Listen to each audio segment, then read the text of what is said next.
ये कहानी शुरू होती है प्रिया नाम की एक लड़की से। वैसे प्रिया बहुत समझदार लड़की है, क्योंकि वो अपने घर की बड़ी जो थी। वो हंसमुख मिजाज लड़की हर किसी पर जल्दी विश्वास कर लेती थी। हाँ, थोड़ी गुस्सैल भी थी, उसको गुस्सा जल्दी आ जाता था। एक दिन प्रिया को जॉब का ऑफर लेटर आया। घर में खुशी का माहौल था, लेकिन उस ऑफर लेटर में उसको घर से बाहर जाना था। प्रिया के पापा ने उससे कहा, बेटा आप बाहर जॉब करने कैसे जाओगे अकेले? प्रिया की पहली जॉब थी तो उसको एक्साइटमेंट ज्यादा थी। वो घर वालों की बात सुनकर जॉब पर जाने का फैसला कर लेती है। दिन बीतते रहे, समय निकलता रहा। अब प्रिया के नए शहर में कई दोस्त भी बन गए थे, जिनके साथ वो रोज सुबह सिटी बस से अपने ऑफिस जाती और शाम को सिटी बस से वापस भी आ जाती। प्रिया की जिंदगी में एक मोड़ आया जिसे वो कभी नहीं भूल पाई। वो मोड़ था उसका प्यार। वो उसी शहर में किसी से प्यार कर बैठी। उसकी पहली मुलाकात सिटी बस में ही हुई थी। प्रिया बस में खड़े होकर ऑफिस जा रही थी और वो लड़का भी अपनी सीट पर बैठा था। उसने प्रिया को खड़े देखा और कहा, आप यहाँ बैठ जाइए, मैं खड़ा हो जाता हूँ। वो लड़का अपनी सीट प्रिया के साथ शेयर कर लेता है। प्रिया तो थी ही फ्रेंडली, उसकी दोस्ती अब उस लड़के से हो चुकी थी। धीरे धीरे उनकी दोस्ती कब प्यार में बदल गई ये खुद उन्हें पता नहीं चला। अब दोनों एक ही रूम में रहने लगे और साथ साथ अपने ऑफिस जाने लगे। प्रिया उससे बेइंतहा प्यार करने लगी। दोनों ने साथ जीने मरने की कस्में खाई, लेकिन प्रिया को क्या पता था कि ये प्यार सिर्फ एक तरफा है। प्रिया को अब ऑफिस में देर से आने की आदत होने लगी। वो देर रात ऑफिस से आती और खाना खाकर सो जाती।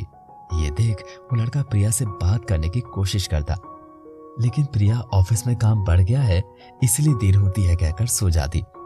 प्रिया के रोज रोज लेट आने पर उस लड़के ने पूछा, प्रिया आखिर क्या बात है, तुम इतनी रात भर क्या करती हो ऑफिस में? आखिर तुम्हारी सारी फ्रेंड तो आ जाती हैं, लेकिन तुम्हारा कुछ पता ही नहीं रहता, क्या बात है? अब उन दोनों में झगड़े होने लगे।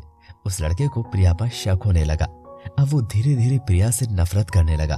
प्रिया भी उसके इस रवैये से उससे नफरत करने लगी। कुछ समय बाद दोनों ने अलग अलग रहने का फैसला कर लिया। उस लड़के ने प्रिया को सबक सिखाने के लिए ठान लिया। उसने प्रिया से कई बार बात करने की कोशिश की, लेकिन प्रिया नहीं मानी।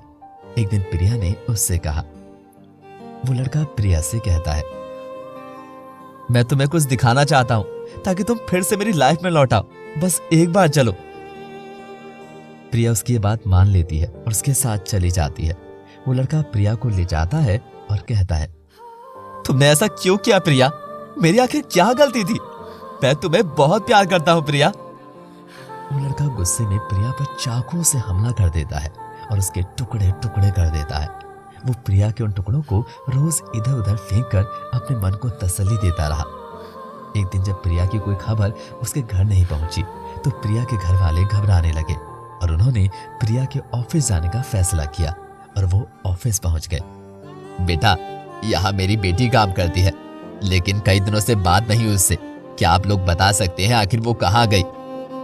ऑफिस वालों ने उनको कोई सही जवाब नहीं दिया और प्रिया के पापा का सब्र का बांध टूट गया। उन्होंने पुलिस से मदद लेने का फैसला किया। पुलिस ने प्रिया की गुमशुदगी की रिपोर्ट लिखी और अंत में पुलिस अपनी जांच पड़ताल करते हुए उस लड़के तक पहुंच गई। फिर क्या था, उस लड़के को पुलिस ने पकड़ लिया और पुलिस रिमांड पर उसने सारी बात बताई कि उसने कैसे प्रिया को मारा। दोस्तों, ये कहानी एक सच्ची घटना पर आधारित है, लेकिन हमने इसके नाम और जगह बदल दिए हैं। इस कहानी से हम अपने युवा लड़कियों को ये संदेश देना चाहते हैं कि आज के समय में किसी पर विश्वास नहीं कर सकते सिवाय अपने माता पिता के। आखिर कब तक ये चलता रहेगा? कब तक मासूमों की जान कोई आकर ले लेगा? हमें समाज में अब बदलाव लाने की जरूरत है। आखिर क्या गलती थी उस लड़की की? सिर्फ इतनी सी कि उसने तुम पर विश्वास किया।